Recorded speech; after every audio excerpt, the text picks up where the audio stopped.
तो मैं एकदम घोर आरएसएस का संघी व्यक्ति था, कोई दुविधा नहीं थी। BJP, ABVP, RSS, Arya Samaj, मेरे पेरेंट्स उसको मानते हैं, तो मैं उतना नहीं मानता था क्योंकि हवन करना, पूजा पाठ करना बोरिंग लगता था उस उम्र में, तो नहीं करता था। पर मैं ठीक हरियाणा का जो देहाती लड़का जैसा होता, मैं था शहर में लेकिन दिमाग वैसा ही था एकदम।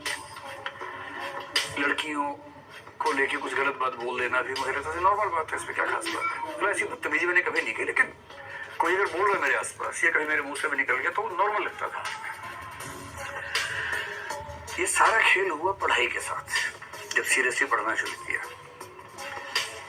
सबसे पहले डीयू में जाकिर हुसैन कॉलेज में आने से क्या हुआ कि पहली बार मुझे मुसलमान लोग देखने को मिले कैसे होते हैं। हमारे पूरे स्कूल में 2000 बच्चों में एक मुस्लिम बच्चा था, वो भी तब है जब मैं 11वीं क्लास में था। इतना अच्छा लड़का था, उससे मिलके मतलब इतना अच्छा मेरा दोस्त बना। उसके पहले मेरे मन में छवि थी कि मुसलमान बहुत खराब लोग होंगे।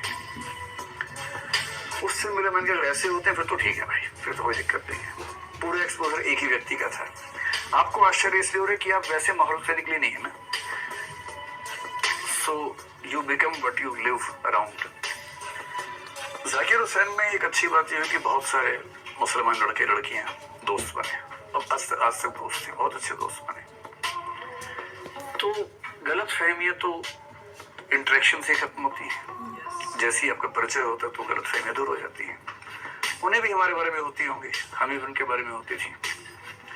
और मैं जाकिर हुसैन में 90 से 93 तक था, और 92 में अयोध्या वाला मामला था, मंडल अगले साल अयोध्या। और मैं आरएसएस की लॉबी से मंदिर का समर्थक था बहुत बड़ा। मैं कार सेवा में जाने वाला था, जा नहीं पाया था। हम 3-4 दोस्त जाने वाले थे, बाई चांस नहीं जा पाए थे क्योंकि दुविधा थी नहीं उस समय तक। मैं एकदम क्लियर थे कि मंदिर बनना ही चाहिए, वहीं बनना चाहिए और हमको ही बनाना है, कोई दुविधा थी नहीं उस तरह की। ये सारी दिक्कत हुई पढ़ाई शुरू करने के बाद। पढ़ाई ना करो तो कोई दिक्कत है ही नहीं जीवन में। एकदम दिमाग ठिकाने रहता है, एक रास्ते पर चलता है। इससे जब मुझे कोई कहता ना कि सांप्रदायिकता, जातिवाद, इसका एक ही सॉल्यूशन है, पढ़ा दो बस। और पढ़ाई थोड़ी जेएनयू टाइप की। इस जेएनयू का मतलब आज के लोग समझते हैं राष्ट्र विरोध, मैं उस सेंस में नहीं कह रहा हूँ। मेरे लिए जेएनयू का मतलब है एक ऐसा विश्वविद्यालय जो आपको कई तरह से सोचने की आंख देता है, नजरिया देता है। और जहां आपको नजरिए 3-4 मिल जाए तो आप इंसान बेहतर बन ही जाते हो। और जैसे जैसे पढ़ा समझ में आया कि तर्क से सोचना उसका मजा ही अलग है, रूढ़ियों पे चलने का उतना मजा नहीं है। तो मैं हॉस्टल में था, मेरे सब मित्र आरएसएस के थे, मैं भी था। लेकिन जब ये सब बातें होने लगती थी थोड़ा सा गैप आने लगता था। एक मन कह रहा था कि यही रास्ता ठीक है, एक बोलता था कि नहीं ये भी समझने की बात है।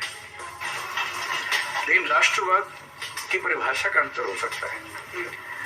अगर राष्ट्रवाद को हम धर्म विशेष, जाति विशेष, क्षेत्र विशेष से जोड़ें तो फिर हम पूरे राष्ट्र को साथ लेकर नहीं चल पाते। तो मैं तो राष्ट्रवादी व्यक्तियों में एक हूँ, कोई दुविधा का सवाल ही नहीं है। अच्छा, लेकिन मेरा राष्ट्रवाद अंतरराष्ट्रवाद के विरोध में एकदम नहीं है। पाकिस्तान बर्बाद हो जाए मैं कभी नहीं चाहता। मैं चाहता हूँ भारत भी आबाद रहे, पाकिस्तान भी आबाद रहे, चीन भी आबाद रहे। सिर्फ इस संयोग से कि एक व्यक्ति वहां पैदा हो गया इसलिए उसको मर जाना चाहिए, ऐसा राष्ट्रवाद मेरा नहीं है।